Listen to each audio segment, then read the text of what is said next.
Last week I was checking some old coins and I found two nickels that most people wouldn't even look at twice. A 1997p Jefferson Nickel and a 1998 D Jefferson Nickel. At first I thought they were just normal 5-cent coins, nothing special. But when I looked closer, I realized something interesting. These coins can actually sell for a few dollars, and in higher grades or with certain details, even more to collectors. The surprising part?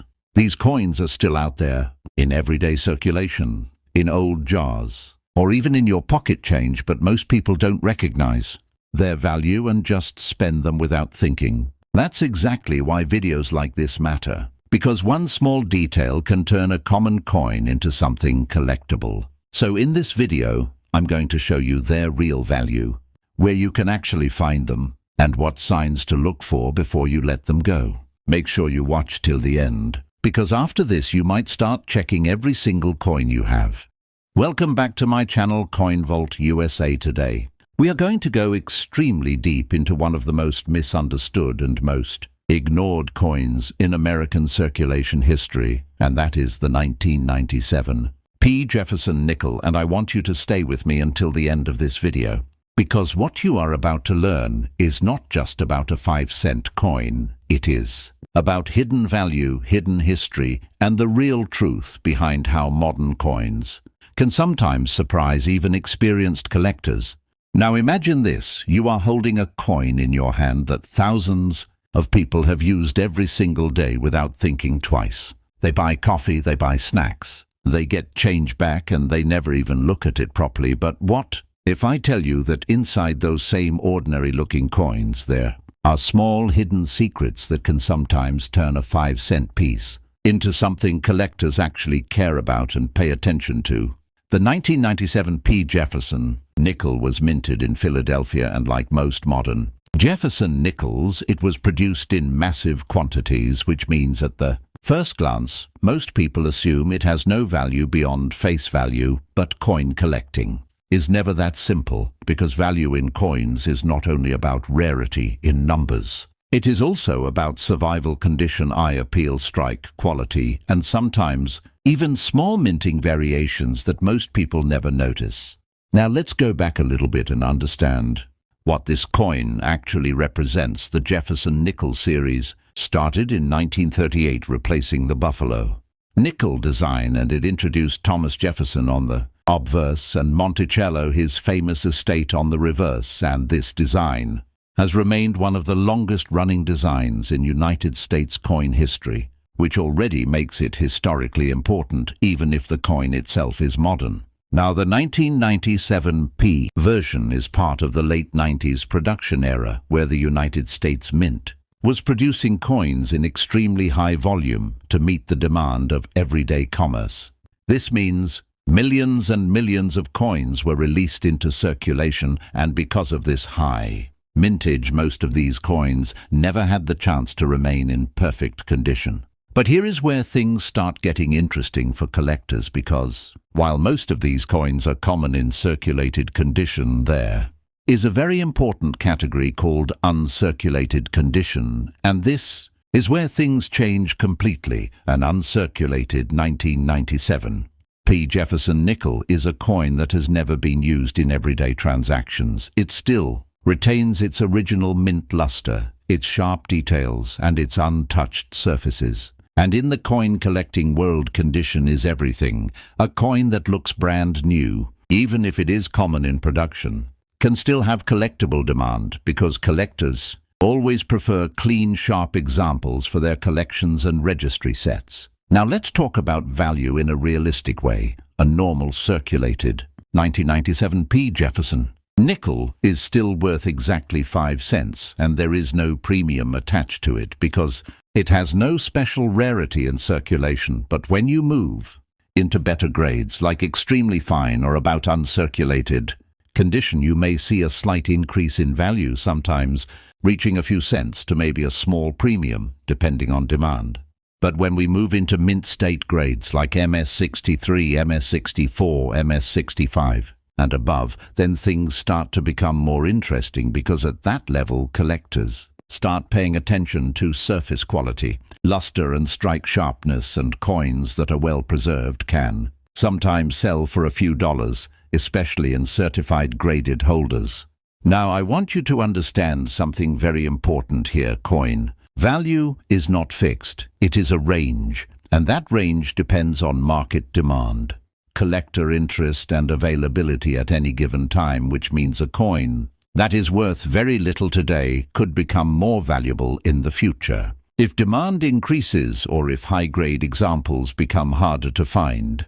Now let's talk about mint errors, because this is where the real excitement begins. Mint errors are mistakes that happen during the coin production process, and even though modern minting technology is very advanced, mistakes still happen. Sometimes coins are struck off center, sometimes they have weak strikes, sometimes they show doubling effects, and sometimes they have plancher issues where the metal blank itself has defects. These error coins are extremely interesting because they break the normal pattern of mass production and create something unique, and uniqueness is always attractive in the collecting world. Even a small error can sometimes increase the value of a coin significantly, depending on how visible and rare that error is. Now, if we specifically talk about the 1997 D Jefferson Nickel error coins, they are not extremely common, but they do exist in different forms, and collectors often look for things like strike doubling on lettering, misaligned strikes, or unusual surface marks that are not part of normal wear.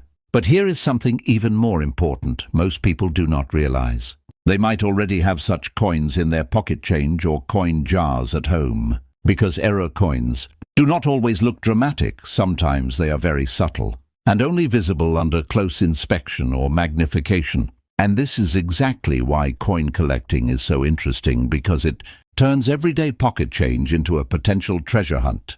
Now let's talk about the design itself. The obverse of the coin shows Thomas Jefferson facing forward with strong detail in early strikes, and on the reverse Monticello is shown in architectural detail, which makes this coin not just currency but also a small piece of American historical architecture representation. The mint mark P is located on the obverse of the coin near the date, which tells us it was produced in Philadelphia. And Philadelphia mint coins are usually very common, but still important, because they represent the majority of circulation coinage in the United States system.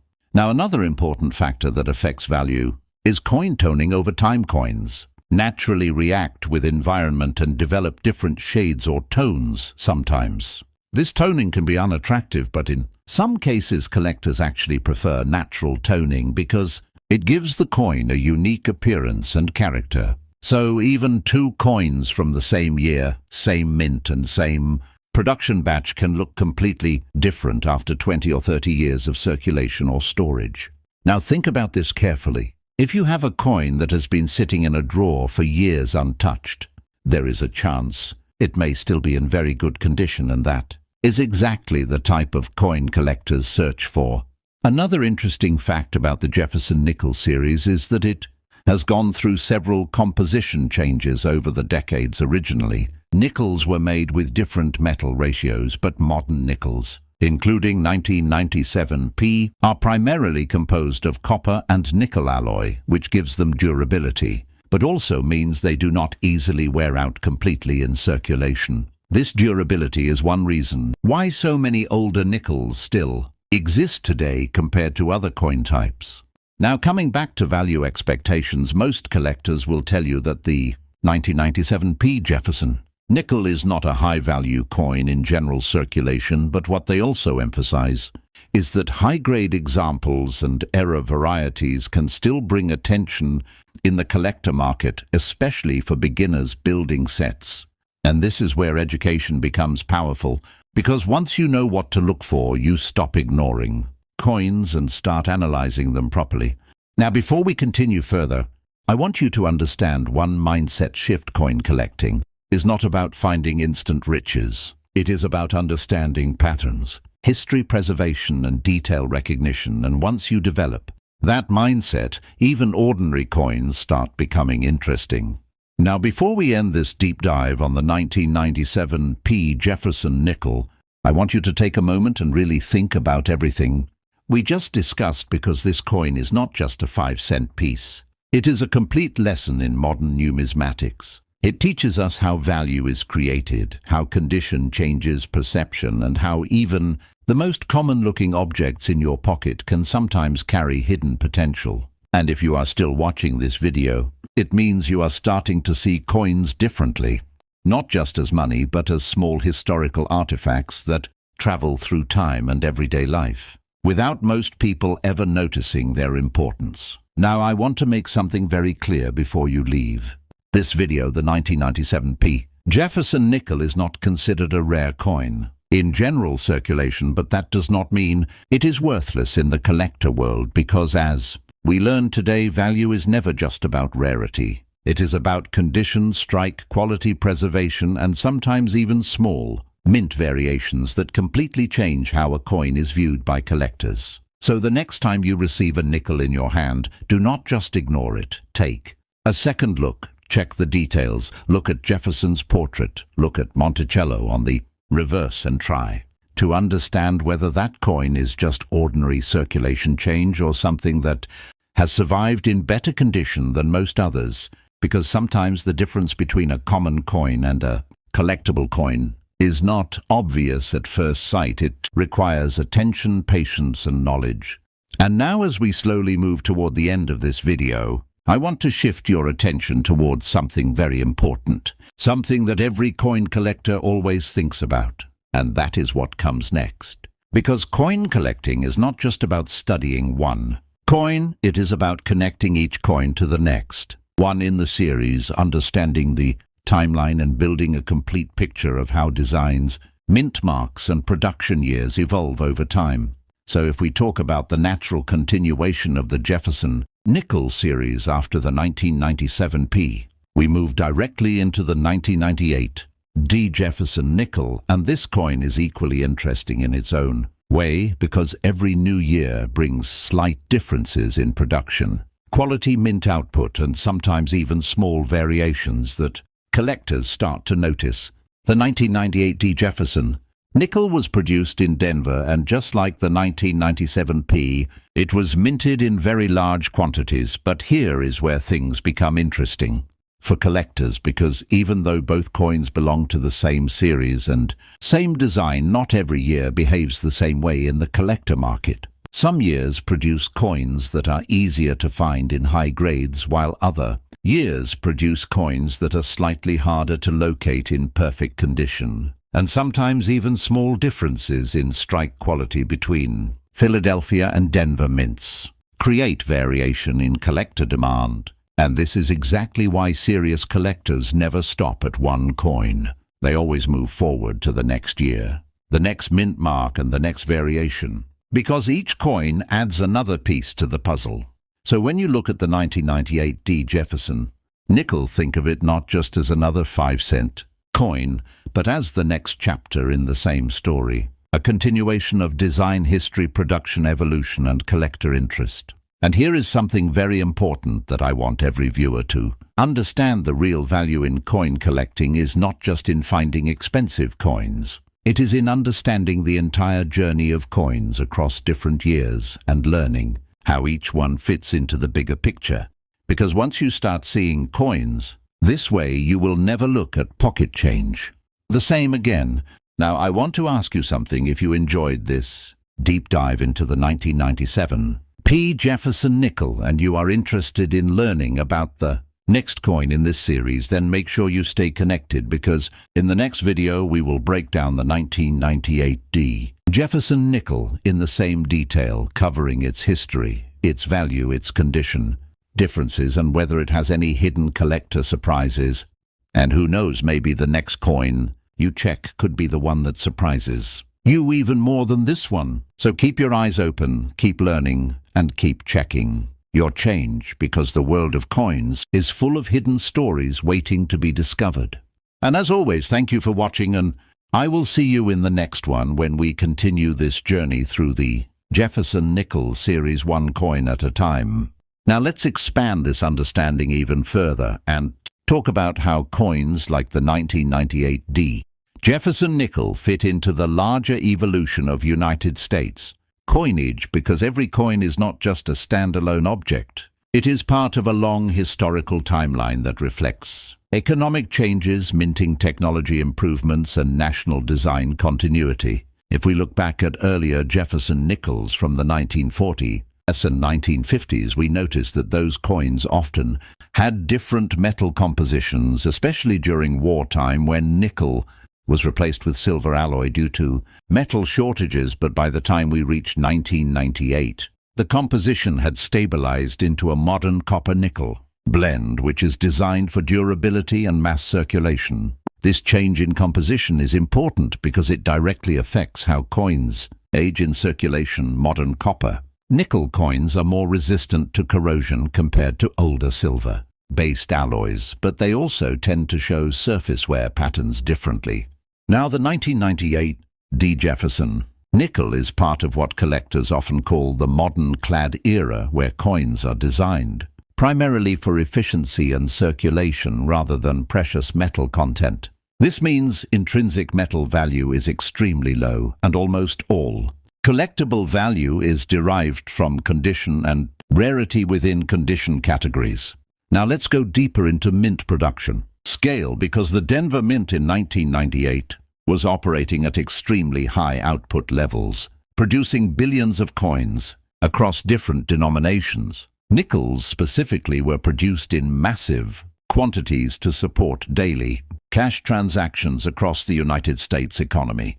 Because of this high production, environment quality control standards had to balance speed and efficiency, which is why small variations in strike quality are still seen in surviving examples today. Now let's imagine the journey of a single 1998 D Jefferson nickel from the mint to circulation. It starts as a blank metal planchet fed into high-speed minting machines. Then it is struck with extreme pressure between engraved dies, creating the Jefferson portrait and Monticello reverse. After striking, it is inspected briefly, then released into bulk storage bags where thousands of identical coins are mixed together before being shipped to Federal Reserve banks. From there, it enters commercial banking systems and eventually reaches everyday businesses, gas stations, grocery stores, vending machines, and cash registers. At that moment, the coin begins its real life journey, being exchanged hundreds or even